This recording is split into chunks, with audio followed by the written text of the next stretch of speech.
দুই একজন পরামর্শ দিয়েছেন রাজনৈতিক দল থেকে যে সরকারের বিভিন্ন রাষ্ট্রে যে অ্যাম্বাসিগুলো আছে সেখানে যারা কর্মরত আছেন তারা এখনো আগের আমলের ফ্যাসিবাদীদের দোসর। তাই ওই সকল রাষ্ট্রে বাংলাদেশ বিদ্বেষ ঠেকানোর জন্য যা যা করণীয় দরকার সেগুলো এখনো করছে না। সেক্ষেত্রে ওই দূতাবাসগুলো থেকে অফিসারদেরকে উজ্জ্ব করে দেশপ্রেমিক গণ অভ্যুত্থানের পক্ষের যারা অফিসার্স আছেন তাদেরকে এঙ্গেজ করা দরকার। এই যে আমাদের বিরুদ্ধে প্রপাগান্ডাটা হচ্ছে এটাকে যেন অ্যাড্রেস করা যায়। একটা পার্টিকুলার পরামর্শ এসছে, সেটা হচ্ছে যে রাষ্ট্রের পিআর প্রপাগান্ডাকে হ্যান্ডেল করবার জন্য একটা পিআর সেল করা দরকার, যে কিভাবে এই প্রপাগান্ডাটা বাংলাতে ইংরেজিতে আমরা কাউন্টার করতে পারি দেশে বিদেশে এবং বিভিন্ন টেলিভিশনের মধ্য দিয়ে।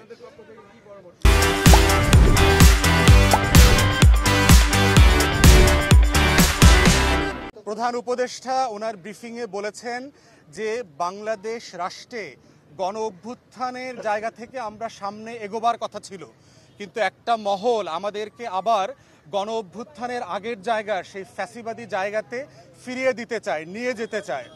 আমাদের মতো একটা উদার প্রোগ্রেসিভ যারা লিডারশিপে আছেন তাদেরকেও তারা হিন্দু বিদ্বেষী, হিন্দুদের শত্রু, ইসলামিস্ট একটা রাষ্ট্র পরিণত হয়েছে, জঙ্গি রাষ্ট্রে পরিণত হয়েছে, এই প্রচারণাগুলো করেছেন।